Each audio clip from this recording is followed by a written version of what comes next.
مردوں کو اعتکاف مسجد میں ہی کرنا چاہیے، کیونکہ قرآن پاک میں آتا ہے نا وَأَنْتُمْ عَاكِفُونَ فِي الْمَسَاجِدِ۔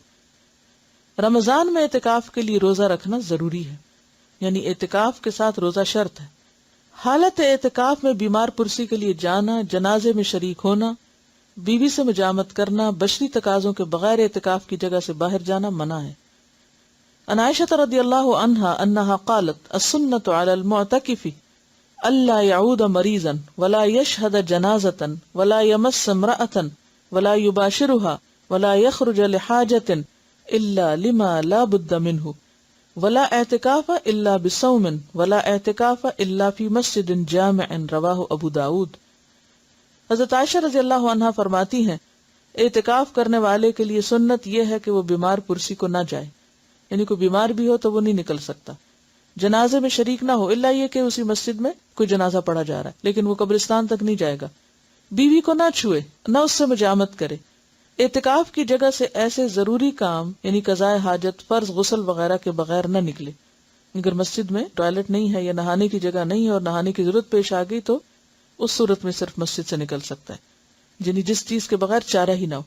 اعتکاف روزے کے ساتھ ہی ہوتا ہے اور جامع مسجد میں ہوتا ہے، یعنی یہ مسنون اعتکاف۔ عورتوں کو بھی اعتکاف کرنا چاہیے۔ عن عائشہ رضی اللہ عنہا ان النبی صلی اللہ علیہ وسلم کان یعتکف العشر الاواخر من رمضان حتی توفاہ اللہ ثم اعتکف ازواجہ من بعدہ رواہ مسلم۔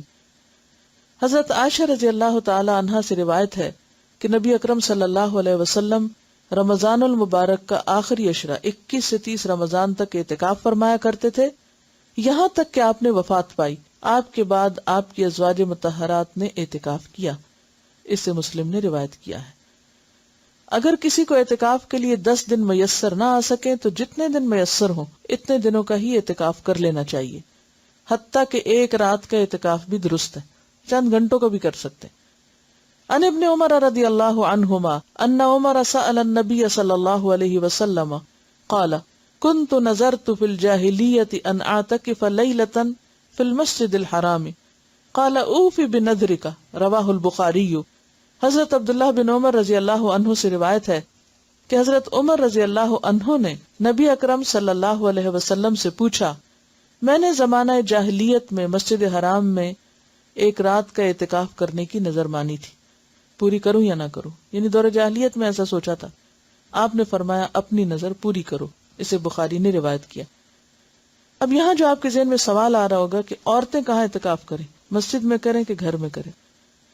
تو بات یہ ہے کہ اعتکاف تو مسجد ہی میں ہے، لیکن اگر کسی مسجد میں یا قریب میں کوئی ایسی جگہ ہے ہی نہیں، یعنی مسجد میں تو عموماً بعض اوقات عورتوں کی نماز پڑھنے کی جگہ نہیں، تو اعتکاف کی جگہ کہاں ہوگی؟ یا یہ کہ جگہ تو ہے لیکن محفوظ نہیں، تو ایسی صورت میں پھر انسان بالکل نیکی سے محروم نہ رہے، گھر میں بیٹھ جائے جہاں اس نے اپنی نماز کی جگہ گھر میں بنائی ہوئی ہے۔ لیکن اصل اعتکاف جو مسنون ہے وہ جامع مسجد میں ہی ہوتا ہے، گھر کی مسجد میں یا اس میں نہیں ہوتا۔ اب اس میں آپ سوچ رہے ہوں گے، کنفیوژن ہو گیا آپ کے، اچھا یہ ہوتا ہے یہ نہیں ہوتا، اسی لیے بہت سوال اٹھتے ہیں۔ اگر ایک بات آپ سمجھ لیں تو سارے کنفیوژن دور ہو جائیں گے۔ ایک ہے آئیڈیل سچویشن جو اصلی ہے، اور وہ کیا ہے؟ 10 دن کا اعتکاف روزے کے ساتھ جامع مسجد کے اندر، جس میں ساری شرائط پوری کی جائیں جو بھی بیان کی گئی، کہ باہر نہ جنازے کے لیے نہ ہی کسی اور ضرورت کے لیے، کہ مسلسل مستقل طور پر انسان وار۔ دوسری صورت یہ ہے کہ وہ کرنے کی یعنی اس اعلیٰ درجے کی نیکی کی تو یا ہمت نہیں یا چانسز نہیں یا کوئی چوائس ہی نہیں یا کوئی فیسلٹی نہیں، تو اس صورت میں آپ کیا کریں؟ دن کم کر سکتے ہیں۔ اگر کسی کو کوئی ایسا شرعی عذر ہے کہ روزہ نہیں رکھ رہا تو سوچتا چلو میں ایک جگہ بیٹھ کے عبادت کر لوں، مسجد میں نہیں تو گھر میں بیٹھ جائے، وہ پھر کیا ہے؟ کنوینئنس کا اعتکاف ہے۔ ٹھیک ہے، تو کنوینئنس میں تو پھر آپ ایک دن کا کر لیں، گھر میں بیٹھ کے کر لیں، کھانا بھی پکا لیں اور آ کے اپنی جگہ پہ بھی بیٹھ جائیں، پھر وہ ایک دوسری صورت ہے۔ تو اس فرق کو اگر آپ پہچان جائیں تو سارے مسئلے حل ہو جائیں گے۔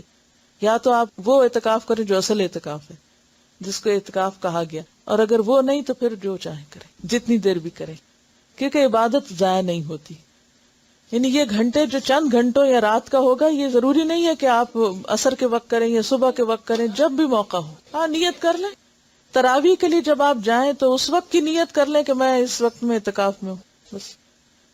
اصل میں فائدہ اس کا کیا ہے؟ یکسوئی سے عبادت کرنا، یہ اصل مقصد ہے.